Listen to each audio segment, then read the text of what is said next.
What's up, bros? Today I'm opening a box of 2016-2017 Tim Hortons Hockey Cards, which are very shiny and entertaining cards. Here we have Profiles Platinum inserts, all colors of rainbow on it, and here we have an Erik Karlsson, who had a great World Cup tournament. Alex Ovechkin, and here we have another insert again with Erik Karlsson. It's a local leaders. It somehow reminds this insert from MVP product, where players are featured with the city they represent, or I mean the view of the city they represent, and another insert game day action of Tuukka Rask, who had a terrible World Cup tournament, and Aaron Ekblad, who actually got a concussion in the World Cup tournament.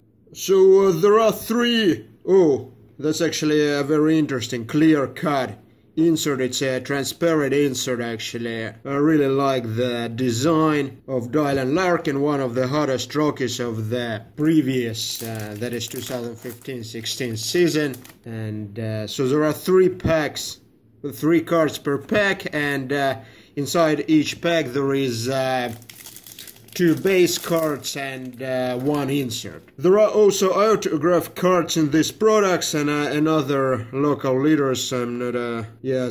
Vancouver. Vancouver is for some reason a super expensive city to live, but I don't think there is anything amazing there except maybe for the nature. But the properties cost like in New York. And Taylor Hall is still featured as an Oiler. I'm actually really amazed because they haven't updated the rosters. Because he's gonna be one of the key players for Devils this season.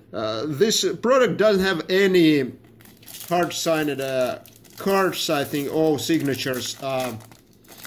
Sticker signature, and so it's a little bit strange that the rosters are not updated. And another that's a pure gold insert, a little bit boring, I think. Just reminds me like of some of those Fleer Ultra inserts and Jimmy Benn. So there are 100 packs per box, and they actually only sold in Canada, and again local leaders. I like this local leader insert because it gives you some information, because usually an average card collector doesn't know anything except hockey players, and here he can learn this city views. Actually, something very funny happened to me in this Toronto Needle, or not Toronto, what is called like CNC Tower, I think, because they still advertise it as the highest observational deck in the world, and another clear cut insert of Max Domi. I wonder if all clear cuts are the Rockies, or there are some, the Rockies of the previous season. Of course, there are no Rockies of this season, like at all in this product, because it's actually released before the World Cup. So yeah, something very funny happened to me at the CNC Tower in Toronto. It's like again, I'm telling you about it, and I'm getting another card with it. Is that they advertise it as the highest observation deck in the world, although it's not. So the price to go there is actually very high. I think it's around 40 Canadian dollars just to go up to the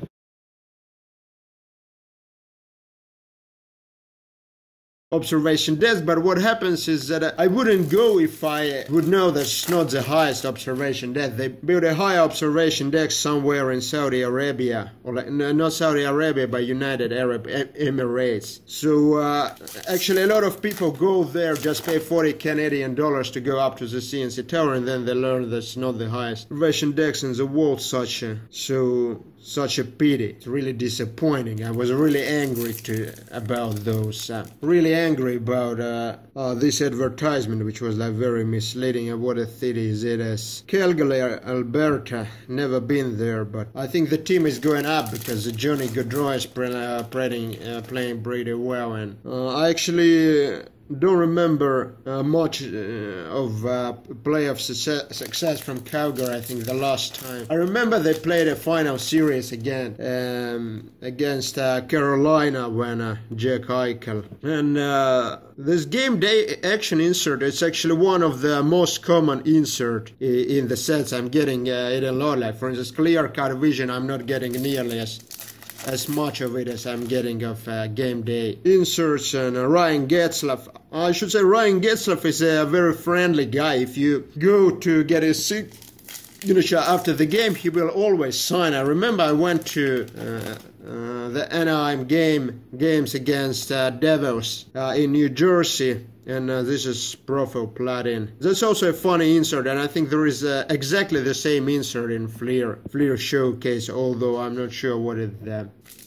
I don't remember what is name of that insert. Yeah, so if you go to Anaheim games, all these there were like really many big players in Anaheim, like Selänne, Koivu. So I went before they retired, and no one of them will sign for you. And actually Pavel Datsuk, he's also retired. He's in KHL now. So, but still in this set, it's unacceptable behavior from Upper Deck. Oh, and that's like an interesting, that's actually an animated card, like full force card. You see like when I'm moving it, like Erik Karlsson is moving on the card. That's a really fresh, that's not a fresh idea. There were like baseball cards like this, and I think it was Upper Deck 86 or 87, something like that. I'm actually trying to complete that set, so that's a really innovative insert. And here's actually a Tim Hortons card. Like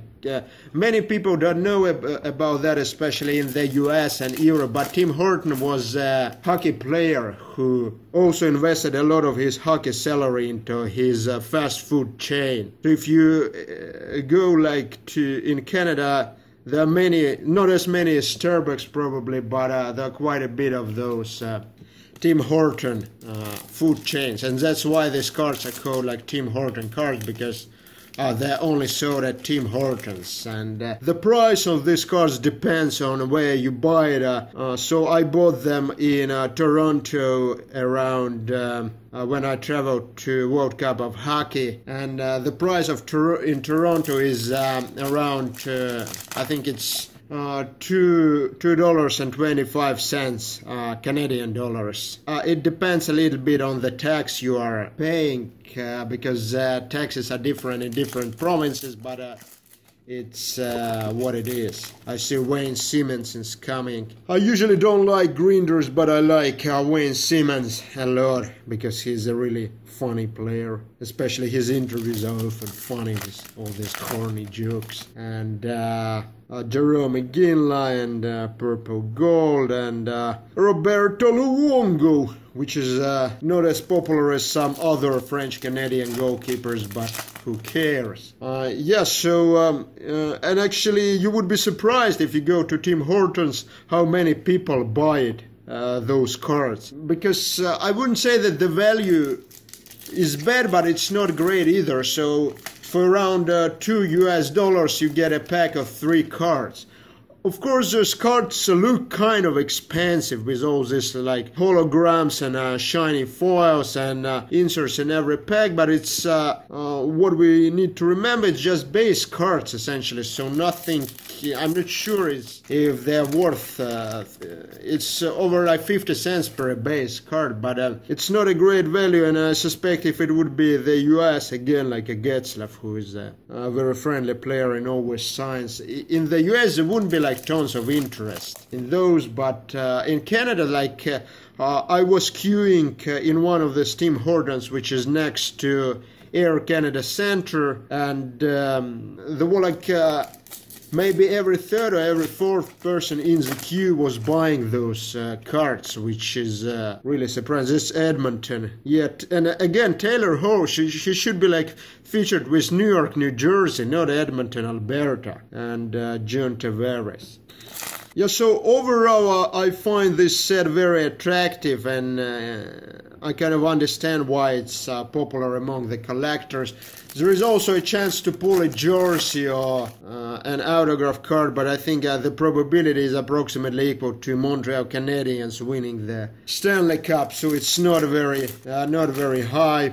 But it's actually very enjoyable opening those packs, like because a lot of inserts, although I'm getting this game day action insert too often, I feel, but in any case it's very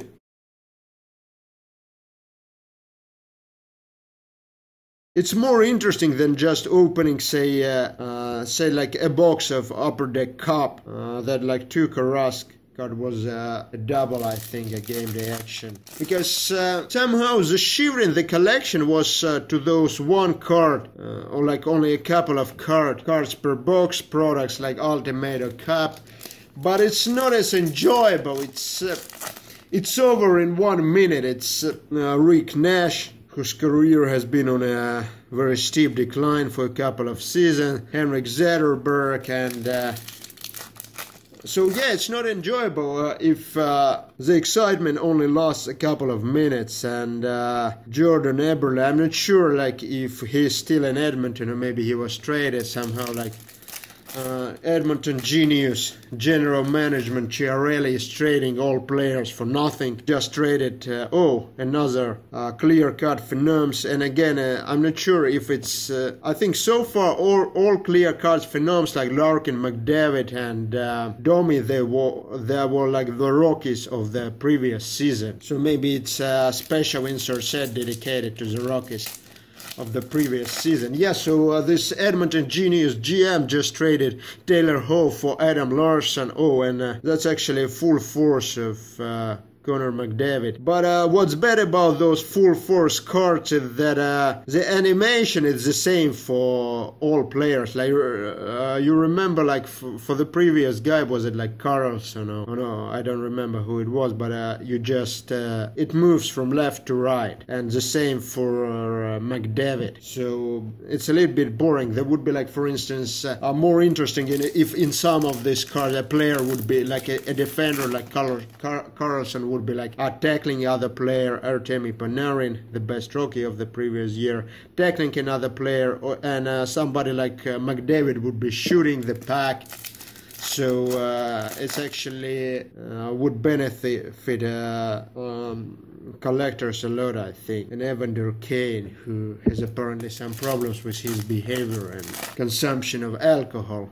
Zach Parise, who I hate because he left Devils. And finally it's Mark Stone. Yeah, overall I would recommend maybe not buying like a whole box, but certainly opening some packs of this product. And as I don't know if you can see, but there is also a 3D element to this card, because the player, it's a little bit the image of the player is a little bit in gray on the card, so it's a little bit coming on the top. It's Brad Marchand. I'm not sure is he MVP. Oh, another Clear Cut Phenom, and it's Mark Stone. I think Mark Stone wasn't the Rocky this year, so not all Clear Cut Phenoms are the Rockies from the previous year.